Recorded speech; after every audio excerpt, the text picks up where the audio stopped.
Now let's go to our next caller. This is Rodney from Castlemaine. Hi, Rodney. Hi, Yvonne. Tell us a bit about yourself. What work do you do in Castlemaine? I'm a marine biologist. Wow, professional man. Now an important question. Your age? Oh, I'll be 35. And for those women who think astrology is important, what's your star sign? I'll be a Gemini. Any hobbies? Well, I like sport, like basketball and squash. What else can you tell us about yourself? Ooh, well, I have no hang-ups. I'm a non-smoker. And what are you looking for in a partner? Well, I'd just like to have a partner, to share happiness and a quiet life. Well, there you are, ladies. Sounds like a good catch. If you'd like a date with Rodney, the number to call is...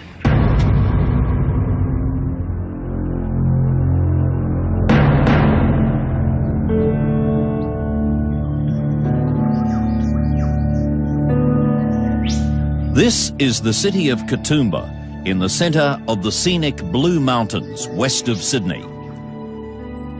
It's here that a ruthless killer, Rodney Francis Cameron, alias Rodney Mallard, will begin and end a string of cold-blooded murders.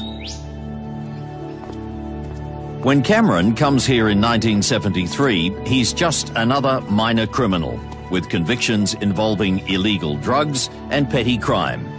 He gets married and at the age of 21 settles down to start a new life. But it's not long before he loses his nursing job at a private hospital. And then, in January 1974, his wife throws him out of their home.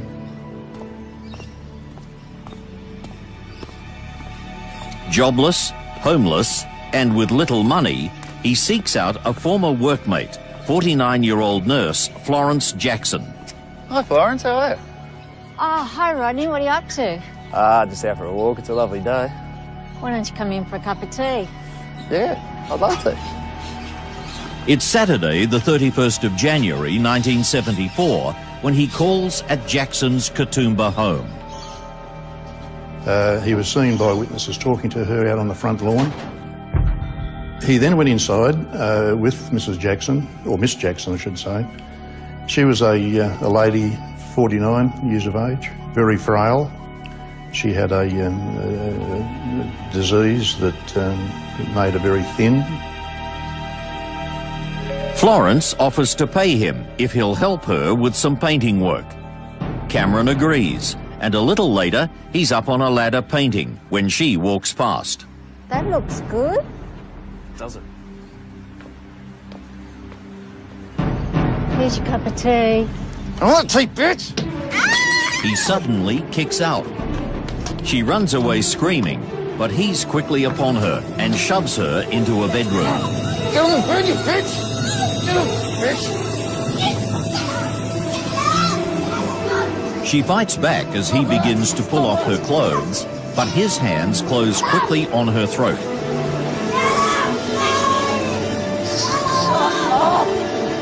And choke her until she lies still.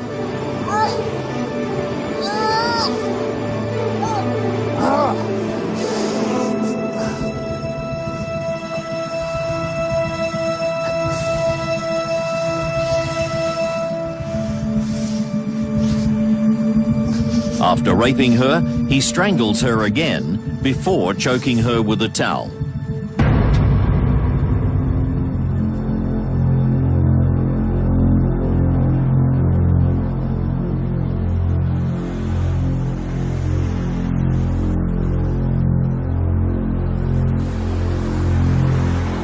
Apparently unable to look at what he's just done to her, he covers the body. Police will soon come to recognize this callous choking and the covering of the face as Cameron's chilling signature. And his explanation was, and it's in his record of interview that he signed, was that he just didn't want to remember their faces after they were dead. Florence had little cash in the house, and so Cameron steals her savings passbook and checkbook, along with a radio and some other valuables.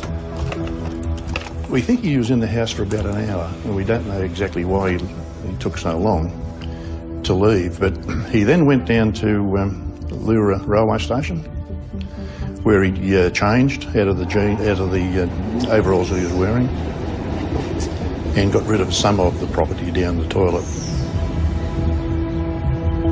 Cameron then embarks on a bizarre petty crime spree, using the savings bank passbook and chequebook to extract cash from various local businesses. At the local post office, he pretends to be Florence Jackson's son and sends a bogus telegram saying she's been injured. It's a very cunning attempt to try to convince staff to let him withdraw cash from Florence Jackson's savings account. Despite his pleas, the staff refuses, and so his next target is a local cafe. He places a large order for party food, paying in advance with a cheque. The delighted caterer also agrees to cash a cheque for him. He then wanders into a nearby food market operated by grocer Alvin Clark. I saw him wandering around in a sort of a semi-dazed sort of condition. He was looking in the delicatessen window, and I can't remember exactly what he said, but he said, "I want some stuff," but I said, "I can only pay with a cheque." I said, "Whose cheque?" And he said, "Well, the cheque is made out to me," but he said, "It's made out by the lady that I did some work for today." I said, "What sort of work?" I said, "I've been doing gardening." I said, "Where at?" He said, "Katoomba." I said, "Where?" He said, "Oh, at the hospital, or pretty close to the hospital." Anyway, I said, "Look, I can tell you're doing it tough. If you want a bit of food, get what you want. Take it from the shop. Give me your name. I'll write the amount in the book, and tomorrow when you get your cheque changed, I will accept your money." When asked to provide identification, Cameron gives his correct name and address. It was sort of a sign to me that perhaps he was wanting to get caught, that he was trying to tell somebody, because he went to about 5 shops in the Katoomba and Blackheath area, and by using her chequebook with her name on it, he actually signed his own name and address.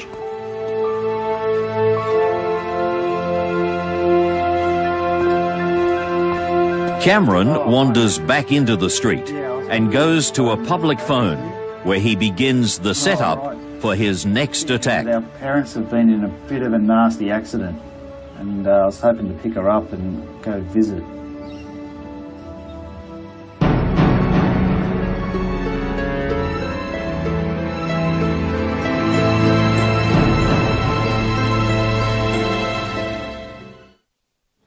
Here's your cup of tea. I want tea, bitch! 21-year-old Rodney Cameron has strangled nurse Florence Jackson in her home at Katoomba, west of Sydney, in early 1974. His final act is to choke her by stuffing a towel in her mouth and then covering her body. After cashing her cheques at local shops, he goes to a public telephone. Oh, hi matron, how you doing? It's about 6 p.m. when he calls the nursing home where he'd recently worked and asks to speak to a Nurse Craig. Yeah, but the thing is, I don't have her current address. He was told that the nurse was off duty. He then told the matron of the hospital that he was the nurse's brother, and that her parents had been involved in an accident in Queensland, and that he wanted her address urgently so he could go and help her, and that the girl would be missing would be away from her work for 2 weeks attending to her parents. Yeah, I hope they're all right. The unsuspecting matron gives Cameron Nurse Craig's address, and he immediately takes a cab to her home here in the nearby village of Blackheath. He tells her he needs to talk to her about losing his job. However, once inside, he begins to make sexual advances, but he's suddenly interrupted by the arrival of 2 of her girlfriends. There's no doubt in my mind that he was about to commit another murder because of the way he'd He'd got to her address and her absence for a fortnight. And fortunately, the matron had concerns for her staff, and she sent a couple of girls around to see how she was, and that prevented him from going any further. Florence Jackson's body is discovered 2 days after the murder. Police establish she was last seen talking outside her house with a man in a brown jacket. The shopkeepers also confirm the man who cashed the cheques was wearing a brown jacket, and he gave his real name. We'd identified his fingerprints. We'd had him identified in the house. And of course, the cheques with his name and address on it made him fairly suspicious. We circulated him. It was one of the first occasions we were allowed to circulate a person's name and photograph. As the manhunt begins, Cameron is travelling south on the Princes Highway, hitchhiking towards Melbourne. 6 days after Florence Jackson's murder, and somewhere inside Victoria, he's given a lift by an unsuspecting bank clerk, Frank Chiliberto. Where you going to, mate? Mate, anywhere you're going, mate. Anywhere you're going. Good job. Cheers, eh? Frank is a shy young man, making his first big trip away from home. He was a very quiet, unassuming person, but had a great sense of humour and a warm sort of, and friendly in a way that perhaps is contradictory in that he was reserved with people he didn't know, but within the family, you know, he always was very warm, and he and Peter got on very well. Came up, you know, I'd like to go and do a trip to Sydney, basically, you know, and that was his sort of breaking out. Wanted to drive up to Sydney and come back, and that was meant to be about a couple of weeks. It's the morning of Wednesday, the 6th of February, when Frank turns off the highway and drives with Cameron down to the seaside community of Malakuta, about 500 kilometres east of Melbourne. And I do believe that Frank probably knew that area because I think he'd worked in a branch there on relieving duties at somewhere up that way, Wonthaggi, or that seems to come to mind. So he maybe was heading towards that area looking to say hi to some people or something. Yeah, it's nice here. It's such a good feel, yeah. We came down. Like coming down. The two are walking on a rocky beach when Cameron suddenly picks up a rock and strikes the young man on the head. Yeah, it's beautiful here. Yeah, it's nice, yeah. There's a park up here that I can show you. It's really nice.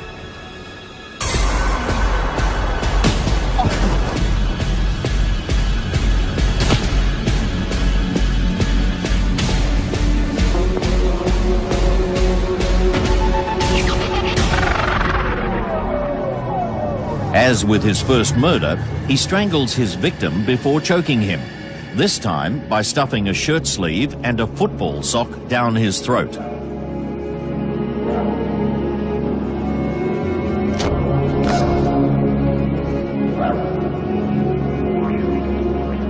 Searching through Frank's pockets, he finds his wallet, checkbook, and car keys. Once again, he can't bear to look at the face of his victim, so he covers Frank's head with his brown corduroy jacket. The exact time of the murder and Cameron's movements are unknown. It is known that he drove north in Frank's car.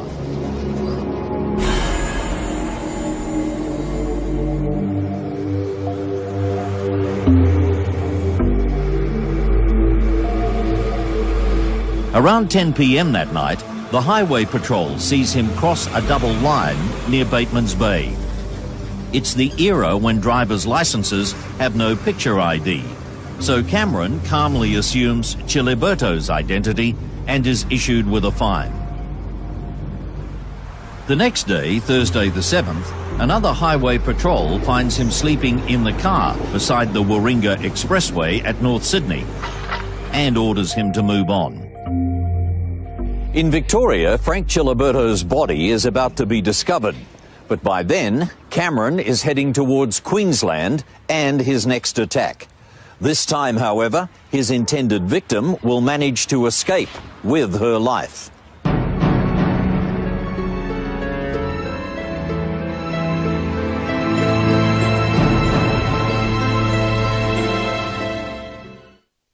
There's a park up here that I can show you. It's really nice. In early 1974, 21-year-old psychopath Rodney Cameron has murdered 2 people in New South Wales and Victoria.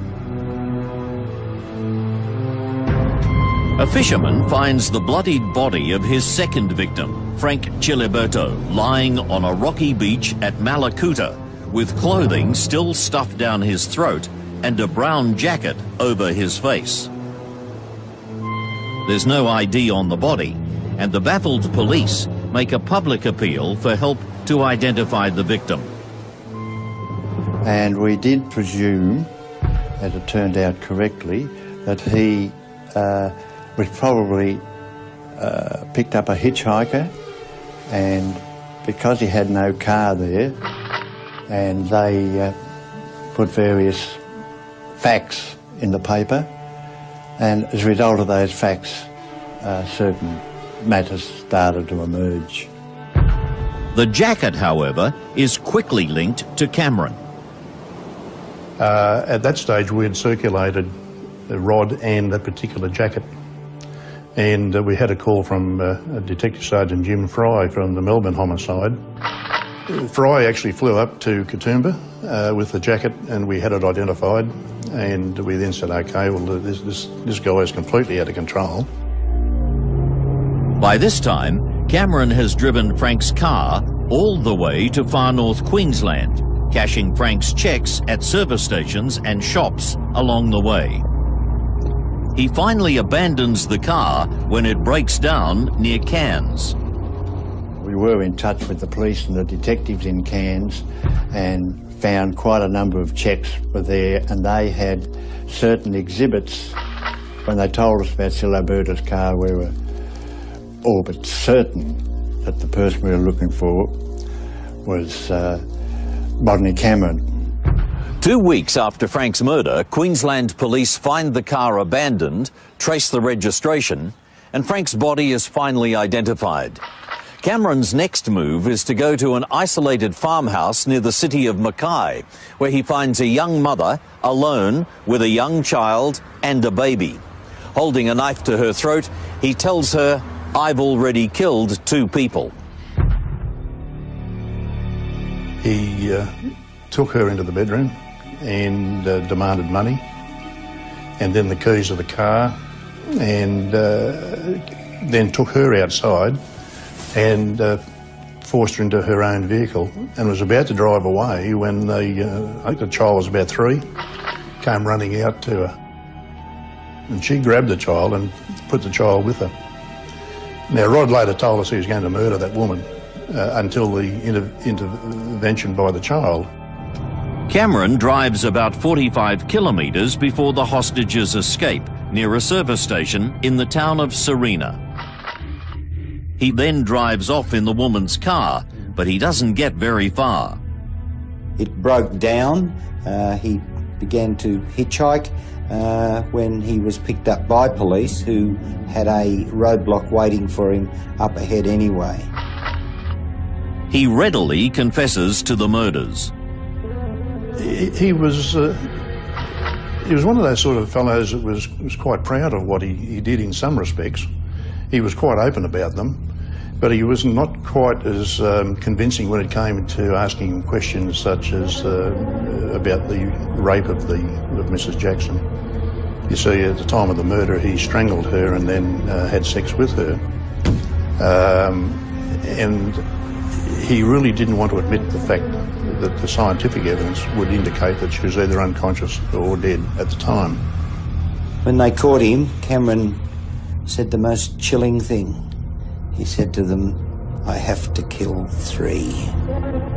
He'd already killed 2, so I presume he's talking about persons.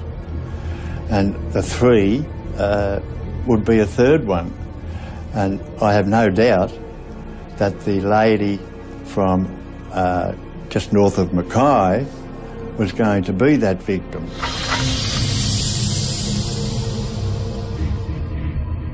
Extradited from Queensland, Cameron was charged with the murder of Florence Jackson, sent to trial and found guilty, and sentenced to life imprisonment.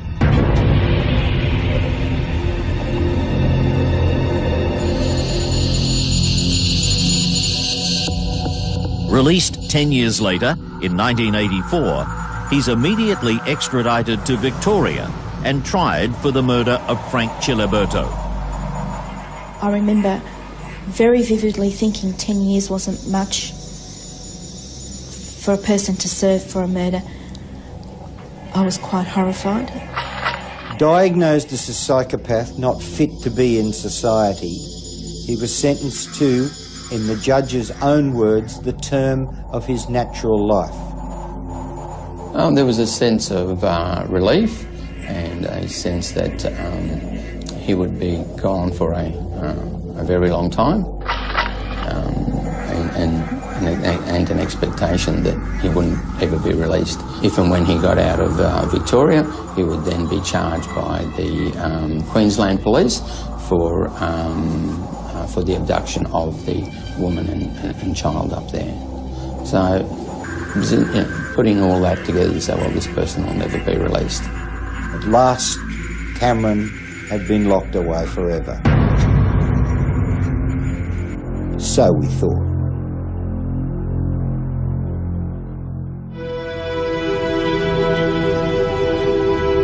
Three years into his prison sentence, he marries a woman named Anne, whom he'd known years before.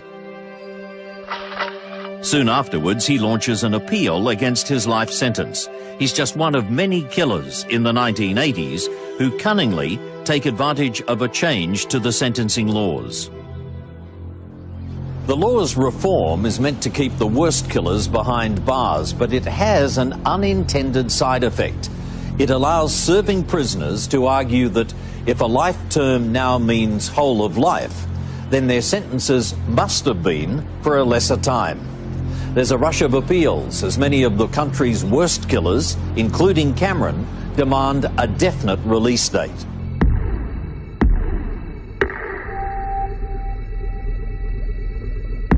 Incredibly, the authorities decide Rodney Cameron is fully rehabilitated and order he be released. That's not justice. And such a heinous crime, I mean, they would have had the facts before them. The fact that also he had abducted a woman and child and had told them he was going to kill them. Why didn't he ever stand trial for that? Why was he released and allowed to walk free? Why was there no trial for that? At least that would have kept him off the streets. How did that come about? On March 12th, 1990, after serving only 6 years of his life term, Cameron is released, and he settles down with his wife in the outer western suburbs of Melbourne and immediately begins planning his next murder. This time, he'll select his victim after setting an elaborate trap.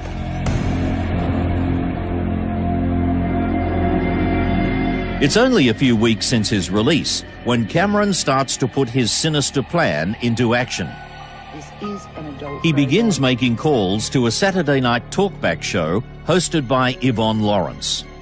It was the late night Lonely Hearts Club ring-in type of thing that was conducted by 3AW.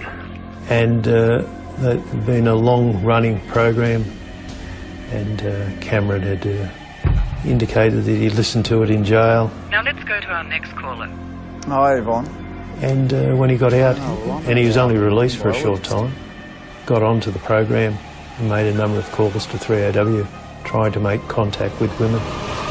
Oh, I'll be 35. In late May, he calls and tells Lawrence he's seeking a partner to share his happiness and enjoy a quiet, good life. He says he's a non-smoker and non-drinker. His star sign is Gemini, and he works as a marine biologist. His hobbies are described as watching basketball and baseball, and he assures listeners he has no hang-ups. 9 lonely women respond to the call. To share happiness and a quiet life. Sounds like a good catch. Cameron's movements in the weeks immediately following the radio show remain a mystery. Years later, he'll make vague claims to police that during that time he murdered 2 women in Victoria in separate knife attacks.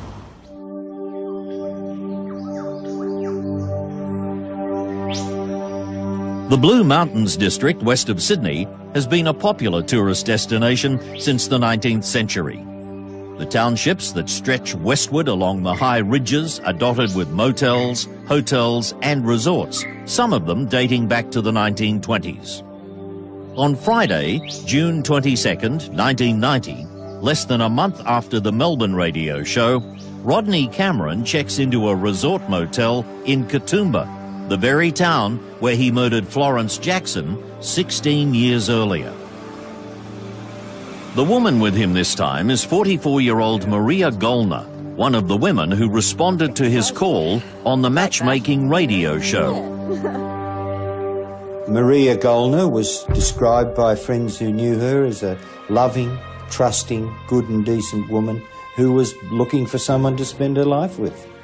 Cameron sounded like just the ideal man. It's such a perfect day. Oh, it's so pretty here. Now she's on a romantic holiday with a man she hopes will become her permanent life partner. So far, he's been charming and attentive, and she's looking forward to getting to know him better over the next 2 days.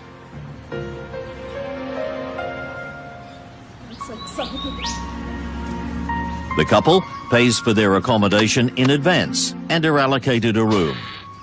At about 1:30 p.m, Cameron had gone to the motel and ordered breakfast for the following morning for 2 people and made inquiries about when the room would be cleaned. He also asked for a do not disturb sign from the manager. That was nice out in the park. Wasn't it just? Yeah, it was lovely. It's now time for maybe a bit of privacy. What do you think? Yeah. Splash of red? Yes, please. The couple have a few drinks together, with Maria completely unaware she's in mortal danger. This is very decadent in the middle of the day. Well, we're on holidays, you know, so, to us. Cheers. And a happy future together. Could you just excuse me for a moment? Sure.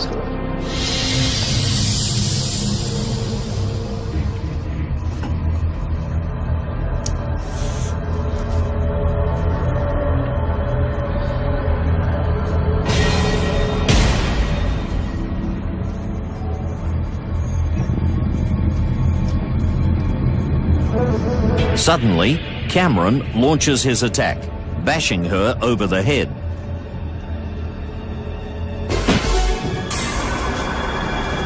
She collapses on the bed, and he continues to bash her in the face.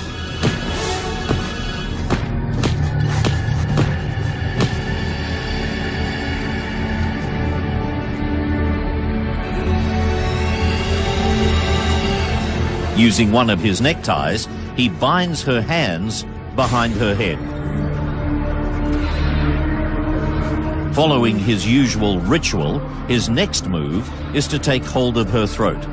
Slowly, he squeezes, watching as she dies in his hands.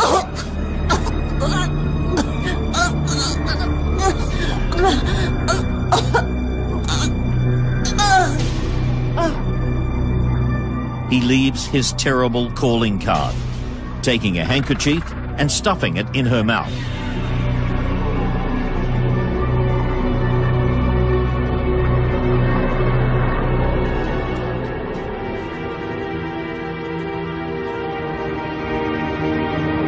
He ensures she's completely suffocated by tying a pair of her nylon stockings around her head, blocking both her mouth and her nose. But his cold-blooded murder ritual is not quite complete. Nearby, a bunch of yellow carnations is standing in the basin. a touching reminder of Maria's hopes for a romantic weekend. He picks up the flowers and drops them on the bloodied corpse. His last act is to pick up the bath mat and cover her face.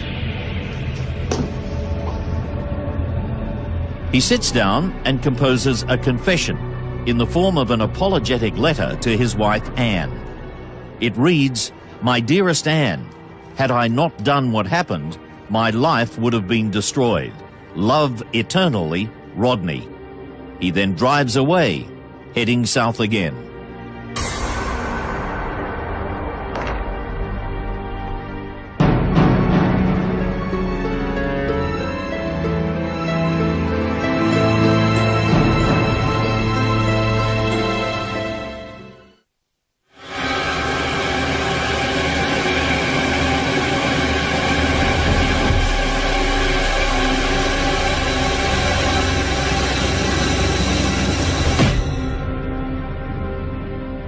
"44-year-old Maria Golner has become the latest victim of serial killer Rodney Cameron after meeting him through a Lonely Hearts radio program.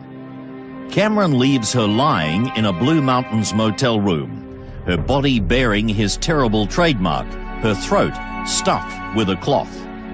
He's far away by the time the motel maid enters the room late on the following morning.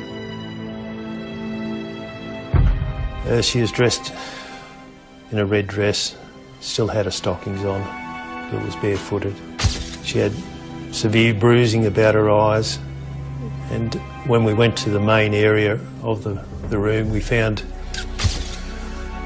a blanket covering the floor. Underneath the blanket was a lot of blood. On the walls was blood spatter. We didn't find any indication of sexual assault. Scientific and Homicide Squad police spent today sifting through the unit looking for clues. Detectives say the body was found in the bathroom and appears to have been bashed. The murder is chillingly similar to the attacks on Florence Jackson and Frank Chiliberto, and once again, Cameron has made no attempt to cover his involvement. Well, certainly Cameron had registered under his own name and with the correct address when they attended the motel. Although he was driving a car, his car, he supplied a false number plate, but police found a fishing licence in the motel room, which in the name of Rodney Cameron. Once again, a manhunt is launched and a clear description is circulated. A week later, Cameron's wife Anne contacts the police station at Deniliquin in the far southwest of New South Wales. She indicated to police that Cameron had been in contact with her, that something had happened at Katoomba, that there was a third person involved, and that he was not going back to jail. She had further conversation with him, and he indicated that he was prepared to give himself up to police. He gave himself up to us, like late, and that all went quite smoothly on the side of the road. We made sure it wasn't anywhere near town because we didn't want anybody around in case something happened. He was reasonably cooperative. We went to Deniliquin police station. The detectives are struck by Cameron's calm demeanour. Despite giving the appearance of a quiet, polite, softly spoken man, it's clear to them that he has the trademark coldness and lack of emotion seen in this type of serial killer, a complete absence of any compassion. We did the short interview, but then when we instructed the guys there to take fingerprints from him, because we had fingerprints from the evidence from the room. It's then that Cameron suddenly reveals his violent side. He got quite upset because I guess he'd been in jail in Victoria for some time, and he weren't able to just take fingerprints from any person that you'd arrested if they weren't cooperative about it, whereas you could in New South Wales. So he became quite upset when we told him that he was in New South Wales and yes, we were going to take his fingerprints. And he made a few threats about the fact he was going to, you know, take a gun off the police and kill us and that sort of thing, but you know, none of it sort of ever went anywhere.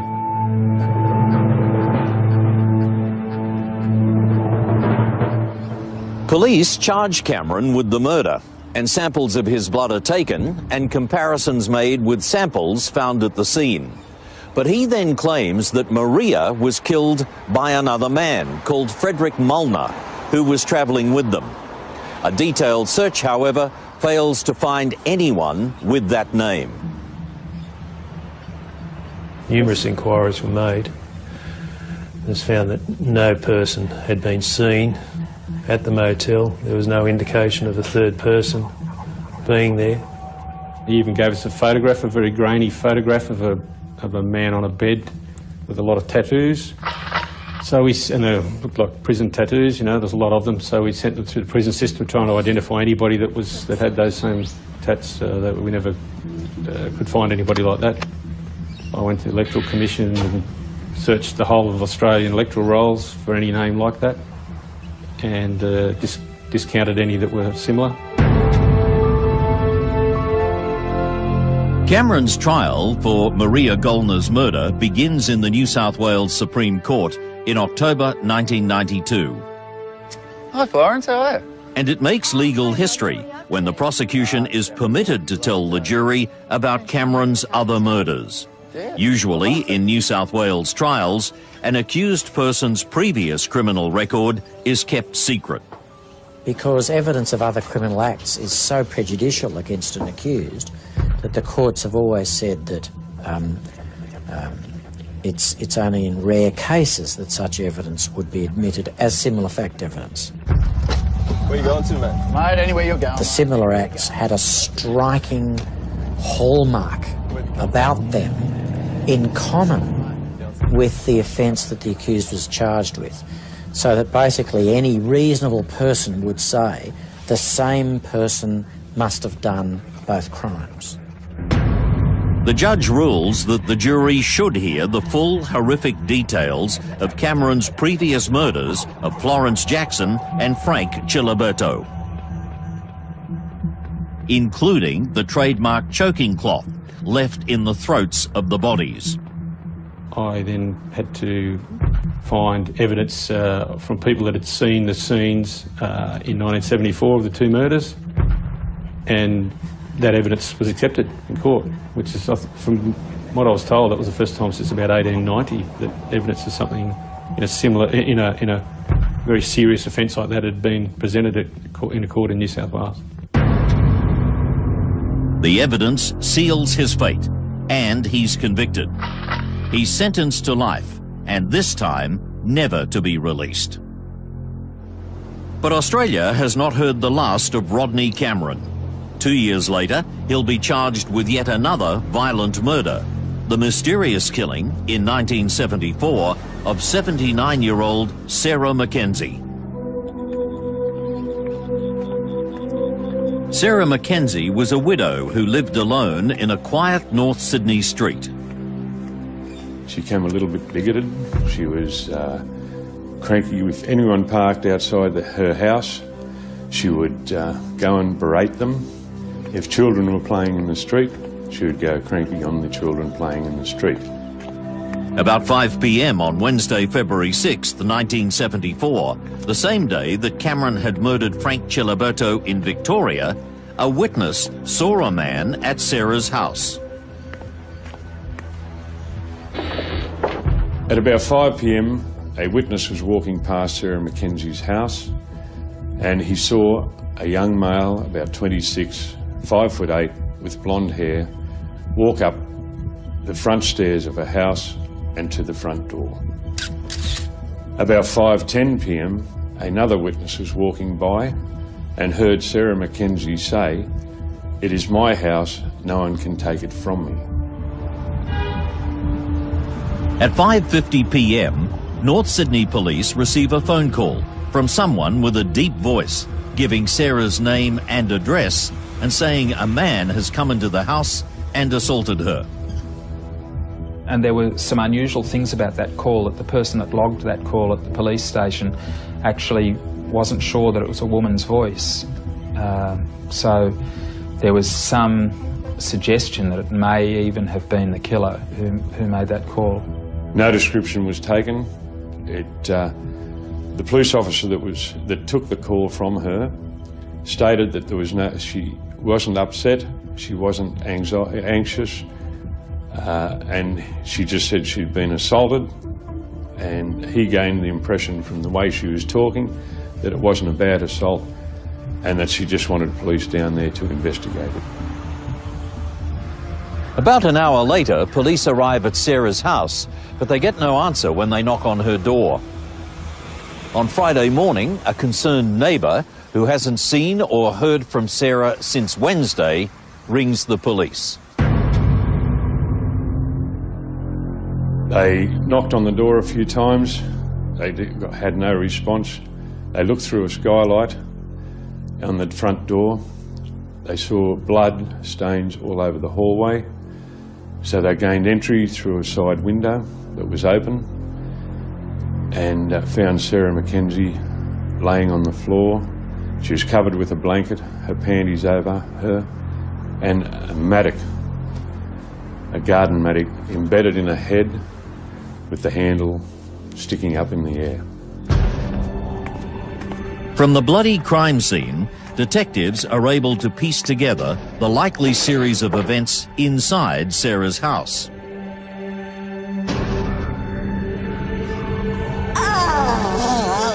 She's attacked from behind with a garden fork.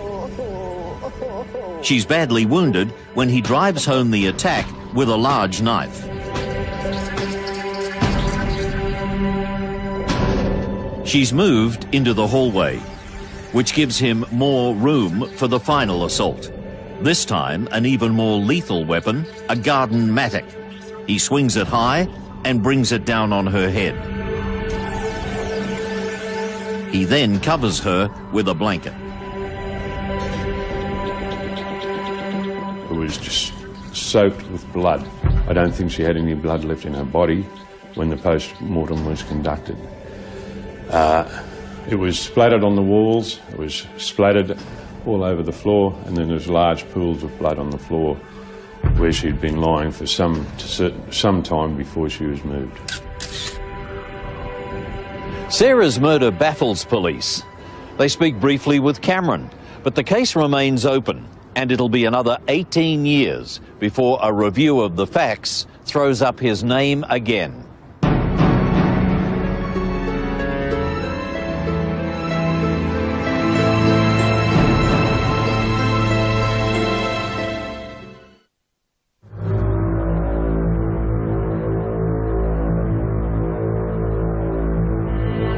"79-year-old Sarah Mackenzie died in 1974 in a violent attack in her North Sydney home.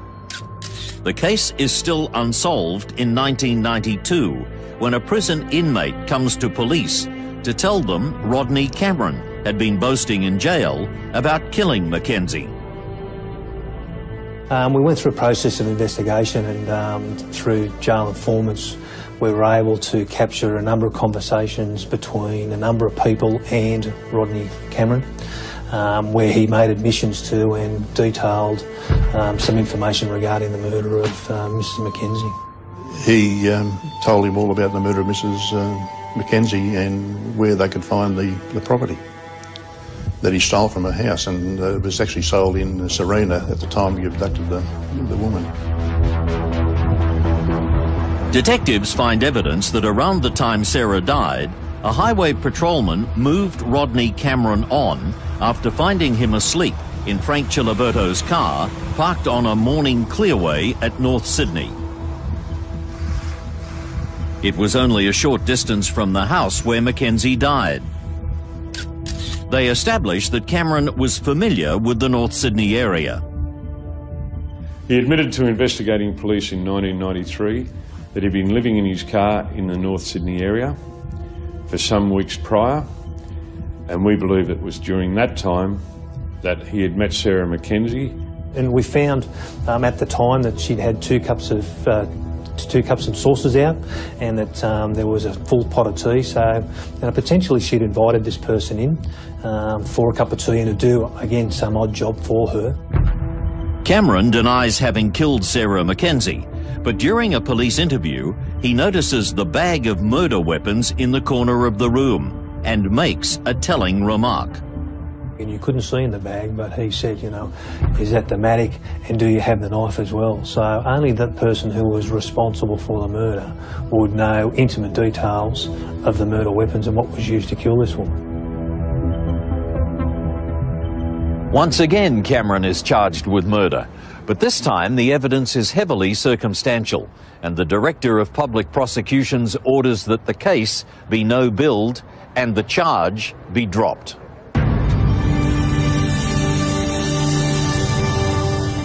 It was a situation where there was a cogent body of evidence that would have supported a Crown case, but there was also a substantial body of evidence that cut across that and made a Crown case very difficult. And it included evidence that, I think it was on the Friday, the 8th of February 1974, that Mr. Cameron had arrived in Queensland and booked into a motel. Police say that Cameron from his jail cell continues to play games with them, hinting to them about other murders he'd committed. He then admitted that perhaps he pushed a bloke off the Harbour Bridge. They'd climbed up there as a dare to see who could go closest to the side of the edge of one of the platforms. And Rod said that this guy was walking closer than he, and he said, I'm pretty sure, but I pushed him when he went too close. We went back and checked the books and found the person had in fact fallen to his death from the bridge at the time that Rod said. And in records kept at the police station, about an hour and a half after that person's body was found, a report came in to say there was a person climbing underneath the Harbour Bridge. And there was no doubt Rod, after the person, climbing down after the person had fallen. We went back to speak to him again, but he wouldn't admit actually pushing, and we had no evidence to charge him.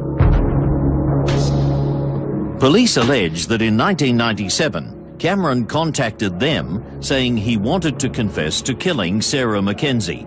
He delayed making the formal confession, saying he needed time to explain the murders to his daughter. But he then changed his mind and gave his confession to a newspaper reporter. Rod sort of played a game with you. He would admit to something that he knew that you knew about. You couldn't interview him on and ask him to declare it. You would have to say to him what you knew about the murder, and then he would then openly admit it. But he used to play games with you. He used to say, you know, I've done others. You're going do some work and come back and see me, and if you know enough about him, I'll tell you whether it was me or not.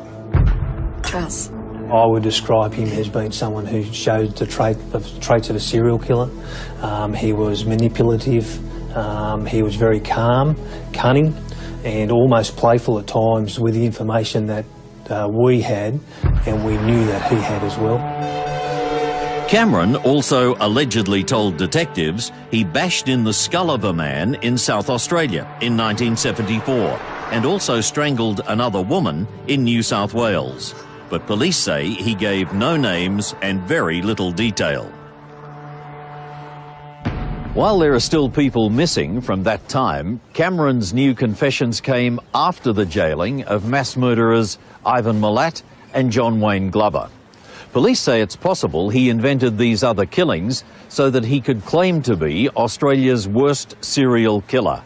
But they also say he could be telling the truth. He knew that I was aware that he was sick and that had done other murders.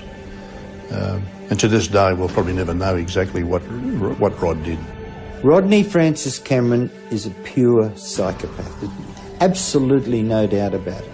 He's the type of person that could walk out of a room in the middle of dinner, murder someone, be back in 10 minutes and sit down and finish his dinner as though absolutely nothing had happened. How he was ever allowed out of jail after serving only 16 years in prison for violently murdering 2 people must be one of the greatest blunders in the judicial system in the history of Australia.